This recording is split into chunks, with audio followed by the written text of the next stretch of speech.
மக்களே வெளியே பார்த்தீங்கன்னா அடை மலை மக்களே. இந்த மலையில பொரிச்ச மீன் சாப்பிட்டா எப்படி இருக்கும்? சூப்பரா பொரிஞ்சிட்டு இருக்கு பார்த்தீங்களா? எல்லாமே எனக்கு தான் மக்களே. அதுக்கப்புறமா இன்னைக்கு வந்து சட்டி சோறு ப்ரிப்பேர் பண்ண போறதுல குக்கர் சோறு. அதுவும் எனக்கு பிடிச்ச ரொம்ப பிடிச்ச அரிசியாகும். எனக்கு என் பிள்ளைக்கெல்லாம் இந்த அரிசி ரொம்ப பிடிக்கும். ஆனால் என் ஹஸ்பண்டுக்கு பிடிக்காது, அதனால வைக்கிறது கிடையாது. நான் இன்னைக்கு சொன்னேன், ஒவ்வொரு ஆளும் ஒவ்வொன்று கேட்குறியா, நான் இதை தான் வைப்பேன்னு சொல்லிட்டு நான் என்ன வச்சுருக்கேன்.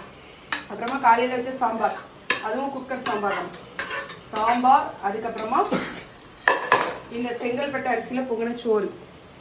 இந்த ரெண்டையும் எப்படி வரவும் போது பாருங்க மக்களே, அப்படியே நாக்குலேருந்து எச்சு தான் வரும் பார்த்தீங்களா? எப்படி இருக்கு பார்த்தீங்களா மக்களே?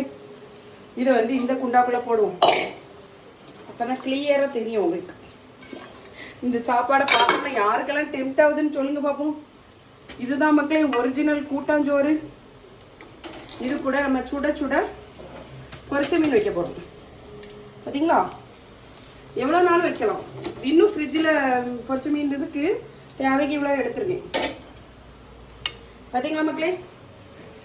இந்த சோறு கொஞ்சம் சுட சுட பொரிச்ச மீன், சாம்பார் சோறு, அப்புறமா இது பார்க்க கூட்டாஞ்சோறு போல இருக்கு. வெளியே கிளைமேட் வந்து அடமலை, எப்படி இருக்கும்னு நீங்களே சொல்லுங்க.